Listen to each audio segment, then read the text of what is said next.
2시간 전에 마감한 트레이더가 생생하게 전하는 글로벌 마켓 리뷰 델타1입니다. 전일 해외 시장을 한마디로 이야기하면 FOMC를 준비하는 마지막 눌림 정도로 보겠습니다. 시장에서 챙겨볼 점, 그리고 우리 시장이 마이웨이 행보에 대해서도 이야기해 보겠습니다. 먼저 아시아 세션 갑니다. 코스피 선물은 금요일 분위기가 그렇게 나빴음에도 불구하고 갭 다운이 크지 않았는데요. 이 보통 갭 다운이 그리 크지 않다는 것은 전 거래일이 선물이나 합성 선물 마감에 따른 차익 거래 스퀘어 물량이 남아 있어서 개장 시 현물과 함께 청산하는 물량이 있으면 이 갭이 제대로 반영되지 않을 수 있어요. 또 네이키드 역추세 매매자들이 많이 들어와서 갭 다운이 크지 않은 경우도 있죠. 근데 월요일 시장은 이 전자의 경우도 아니고 후자의 경우도 아닌 그냥 시장에 자신감이 없어서 시초가 갭 다운이 제대로 안 나왔다, 이 정도로 보고 있습니다. 특히 네이키드 역추세 매매자들이 많이 들어오면 상대적으로 고평가가 생기죠. 그래서 추세 추종하는 입장에서는 감사합니다 하고 바로 매도를 강하게 쌌는데, 그렇게 개장 초에 방향성 거래자들이 충돌이 나오면서 누가 더 강하게 미결제 약정을 쌓아서 밀어붙일 힘이 있는지에 따라서 방향성이 결정되죠. 보통 외국인이 그 역할을 하기 때문에 어제도 당연히 시가 갭 다운의 외국인 역할이 컸을 것으로 봤지만, 의외로 외국인들은 시가 갭 다운이 나온 틈을 타서 쇼 포지션을 청산하는, 그런 외국인들이 잘 안 하는 역주세 매매를 했습니다. 물론 시간이 지나면서 외국인들은 다시 선물 매도를 고르게 쌓았지만, 기본적으로 어제 시장은 참여자들이 하나같이 시장에 자신감이 없었다라는 것이 핵심입니다. 그 이유는 지난주부터 시작된 삼성전자의 반등에 대해서 이 삼성전자 숏을 쌓은 쪽에 이 헤지가 고민이 되는 거고, 또 삼성전자를 그냥 날로 숏 커버를 하자니 그럼 이 인덱스를 강하게 들어올리게 되겠죠. 그래서 그것에 대한 부담감도 큰지라 갭 다운이 나왔을 때 그것을 이용해서 삼성전자 숏 커버를 하거나 최소한 인덱스 매수를 해서 삼성전자 숏에 대해서 어떤 방어를 좀 하자, 이런 생각을 한 것 같아요. 실제로 선물 시장에서는 이 초반의 자연스러운 반등에 숏도 청산하고 또 롱도 청산돼서 351선을 수렴했으나, 그 이후로 신규 매도가 나오지 않으면서 결국 기어오르기 시작해서 사실상 종가 고가나 다름없는 제법 의미 있는 반등으로 마감을 했는데요. 해외 시장이 갭다운에 우리 시장이 이 정도로 얌전하게 반등한 것은 이 올해 내내 이어지고 있는 우리 시장만이 저변동성 국면에 대해서 이제는 시장 참여자들이 변동성 확대를 포기한 게 아닌가 싶기도 해요. 결국 하루 종일 선물 미결제 약정은 거의 증가하지 않고 막판에는 크게 감소하기도 했는데요. 전체 현황판만 봐도 외국인이 오늘 시장 참여를 거의 손 놓고 있었다라고 할 수 있겠어요. 아무래도 오늘 홍콩 시장이 휴장이라서 그런 면도 있었는데요.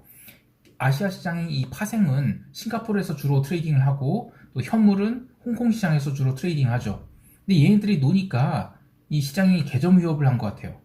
그러나 선물 베이시스는 어제보다는 많이 약세였어요. 근데 이것은 어제의 갭 다운에 이 강하게 롱 베팅을 한 쪽이 없었고, 단지 자신감이 부족으로 신규로 선물 매도를 치지 않았기 때문이며, 오히려 현물은 계속 강세였기 때문에 이 선물을 눌러서 베이시스가 약한 게 아니라 현물 매도세가 없어서, 그래서 베이시스가 약한 것이기 때문에 그렇게 나쁘게 볼 일은 또 아니겠습니다. 옵션 시장도 수동적인 흐름이 계속됐습니다. 해외 시장 변동성이 지금 30포인트가 넘어갔는데 우리 시장 변동성은 20포인트 초반이라니, 참 한국이 무슨 선진국에서도 가장 베타가 낮은 그런 선진국이라 되는 것 같아요. 오늘 기관들이 주로 양매도 베팅을 했는데요. 콜옵션을 아래로 조이고 또 변동성 확대 베팅한 외국인들이 거래 상대방이 돼서 외가격 풋옵션을 열심히 매도를 했습니다. 그런데 조금 이상한 것은 이 외국인들이 풋옵션을 대량으로 매수한 거예요. 무려 58,000계약이나 매수를 했죠. 이 부분은 외국인이 이 하방 베팅을 했다기보다는 그냥 변동성 확대 베팅을 한 것으로 보고 있습니다. 물론 방금 마감한 해외 시장이 결국에는 급반등으로 끝나긴 했지만 새벽 4시까지는 그래도 변동성 확대가 계속되었기 때문에 외국인이 변동성 매수는 합리적인 선택이라고 할 수 있겠습니다.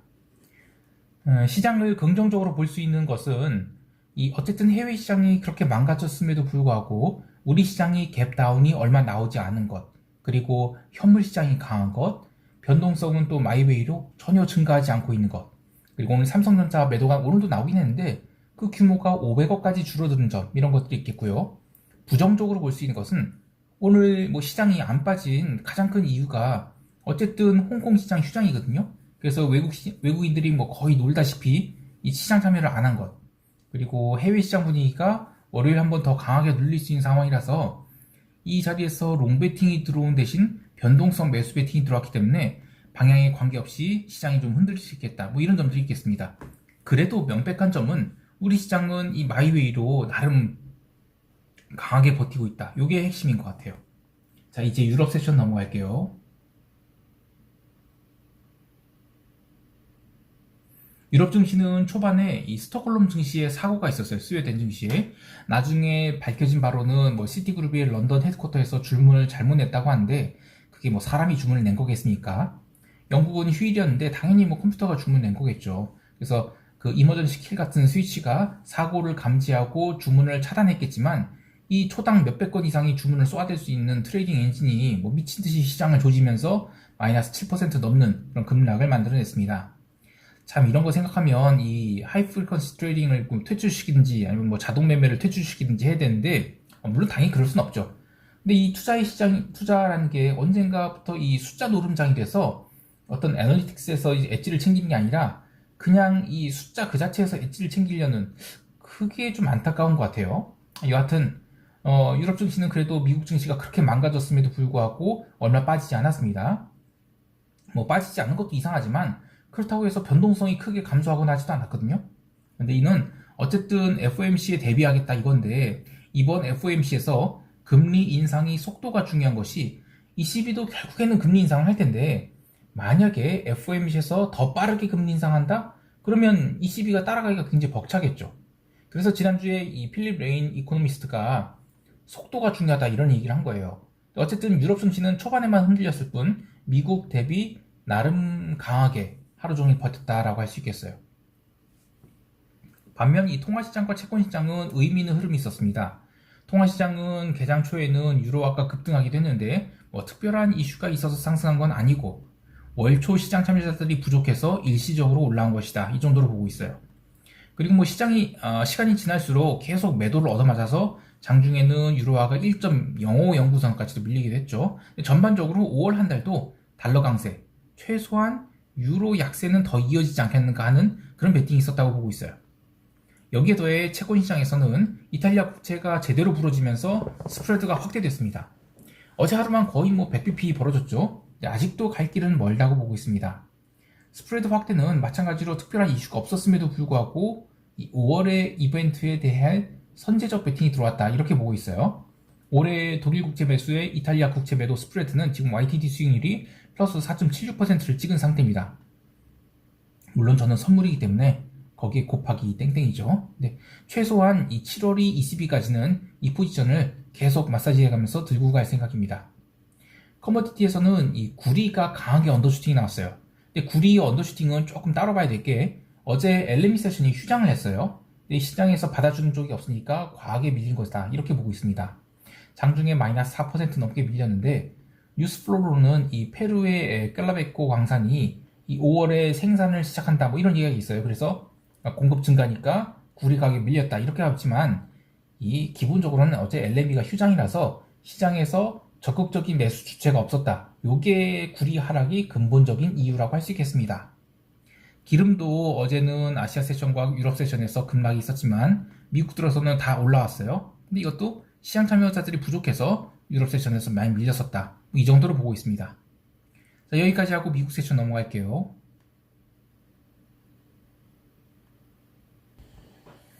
미국 시장을 새벽까지 보신 분들은 고민이 많으셨겠지만 아침에 일어나서 보신 분들은 아유 다행이다 하셨을 것 같은데요. 어제 시장은 이 초반에는 나름 반등 시도가 있었습니다만 바텀 피싱 차원에서의 매수가 아니라 그냥 인덱스 레벨런싱 차원에서의 매수가 있었죠. 그래서 변동성이 높은 가운데 인덱스 매수와 매도가 섞이다 보니까 시장 진폭이 아주 살벌했습니다. 그렇게 유럽 마감할 때까지 미국 시장은 제대로 된 반등을 하지 못한 채 다우 종목 중심으로 매도세가 꾸준히 나오면서 상대적으로 나스닥은 강세를 보였습니다. 하지만 나스닥이 강세는 일부 기술주들에 국한된 것이었고 어제 시장에서는 애플과 아마존이 매도가 장중 내내 압박을 가했습니다. 물론 장 마감 1시간 남겨놓고 매도자들이 철수 그리고 변동성 매수자들이 이익 실현이 나오면서 급반등에 성공하긴 했는데 전반적으로 시장 분위기는 FOMC 이전에는 의미 있는 상승은 만들지 않겠다 뭐 이런 것이었어요. 그리고 미국 본장 들어서 미국 10년물 국채가 또다시 밀리면서 3%를 터치하는 등 5월에도 채권 약세가 계속될 것이라는 분위기에 더해 아시아 세션에서 시작된 금 가격 하락 등 시장의 분위기가 더욱 강력한 금리 인상에 대한 분위기를 조정하면서 이 증시에 대해서 압박을 가했어요. 이제 6월에 100bp 인상 이야기도 살짝 나오고 있어요. 근데 저는 이번에 바로 100bp 인상에서 시장에 일시적인 충격을 주고 그 뒤로 시장이 점진적으로 그리고 상당히 오랫동안 반등을 한 것을 염두에 두고 있는데 물론 제가 뭐 예언자도 아니고 맞출 수 있을지는 모르겠습니다. 근데 어쨌든 저는 이번에 채권에 조금 마지막으로 어떤 충격이 나오면 그리고 제가 며칠 전에 이제 무브 인덱스에 대해서 이제 올렸는데 무브 인덱스가 이제 마지막 슈팅이 나올 수 있는 그런 상황이라고 보거든요. 그래서 그냥 어설프게 50bp 인상 이건 좀 아닐 것 같아요. 자, 아무튼 뭐 경제 지표로도 경제 지표로는 ISM 제조업 지수 발표가 있었어요. 제조업 지수는 55.4포인트로 컨센서스보다 하회했고 또 전월 대비로도 하락한 등 분위기는 좋지 않았죠. 특히 고용 지수가 50.9로 완전 폭망을 했어요. 그래서 지표 발표하고 나서 지수 선물은 일시적으로 하락을 하기도 했습니다. 그런데 워낙 변동성이 높다 보니까 지표 발표 이후에 추세적 하락이 쭉 나오진 않았습니다. 고용지수 폭망한 것은 고용 비용 증가 그리고 구인난이 겹쳐진 총체적 난국을 증명하는 것인데 정상적인 시장이라면 이런 지표 나오면 바로 마이너스 1% 문대버리곤 하죠. 지금 변동성이 워낙 높은지라 시장은 수급에 의해서 왔다 갔다 하면서 지표를 묻어버렸어요. 여하튼 어제의 시장은 새벽 4시까지 시장 그리고 그 이후로 나누어 생각할 수 있는데 새벽 4시까지는 지난주 금요일시장과 마찬가지로 계속 변동성 매수가 들어오고 현물 매도가 시장을 눌렀다면 새벽 4시 이후에는 변동성이 급격히 꺾이면서 강력한 현물 반등이 나와서 주요 주식들을 의미 있는 아랫꼬리를 만들어서 급반등시켰다라고 할 수 있겠습니다. 이것은 이번 FOMC에 대한 시장 참여자들이 변동성 확대를 노린 옵션 매수 해지를 뭐 거의 다 완료했다 뭐 이런 신호가 되는 것 같아요. 그래서 FOMC에 강력한 하락이 나온다 하더라도 저는 최근에 기록한 변동성 고점을 넘기지 못한다? 그러면 시장은 거기서부터는 나스닥이 재차 14,000포인트를 위로 도전할 수 있는 그런 반등이 나올 수 있다고 봐요. 반대로 변동성 고점을 돌파한다 그러면 11,000포인트를 구경시켜 줄 수 있는 그런 변동성 확대의 베팅이 되었다. 이렇게 보고 있습니다. 재미있는 것은 이렇게 변동성이 높지만 실질 변동성은 생각보다 높지 않아요. 그러니까 그만큼 지금은 옵션 매수자가 많다 이렇게 되겠습니다. 그럼에도 불구하고 여전히 변동성 선물은 백오데이션 상태인데요. 그나마 금요일에 비해서 변동성 백오데이션 수준은 조금씩 낮아지고 있어서 FOMC 이후로는 시장을 좀 긍정적으로 볼 수 있지 않을까 합니다. 개별 종목의 흐름은 뭐 딱히 이야기할 것이 없는데 새벽 4시 이후에 인덱스 매수가 들어와서 대부분이 종목을 당겨놨기 때문에 딱히 뭐 눈에 띄는 종목이 없을 뿐더러 그나마 뭐 코멘트를 할 것이라면 어제는 유난히 굴뚝들이 약했다 뭐 이 정도로 얘기할 수 있겠어요. 상대적 강세였던 굴뚝을 팔고 그래도 이 정도면 싸다라고 해서 기술주들을 좀 담는 게 아닌가 싶은데 아직은 월 초라서 의미를 크게 부여하기는 어렵겠습니다. 자, 이제 시장 총평하면서 대응 전략 이야기할게요.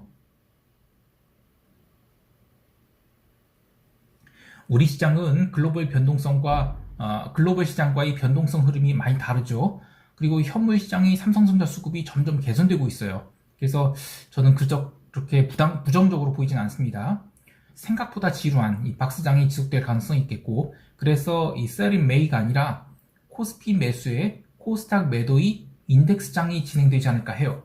그러니까 개별 종목의 성과는 점점 약해져가고 대형주 중심으로 점진적으로 시장을 견인해가는 장이 되지 않을까 하는데요. 우리 시장에 지금 돈이 새로 들어오지 않고 있는 가운데 개별 종목 장세가 3, 4월달 이렇게 연속해서 진행됐죠. 그래서 조심스럽게 개별 종목 이익 실현을 마치고 인덱스 매수로 복귀하지 않을까 합니다. 물론 인덱스 매수의 결정적인 그런 힘은 외국인들에게 나올 텐데 그건 뭐 그때 가서 봐야 되는 거고요. 자, 이럴 때 시장 대응은 강세 콜 스프레드밖에 없어요.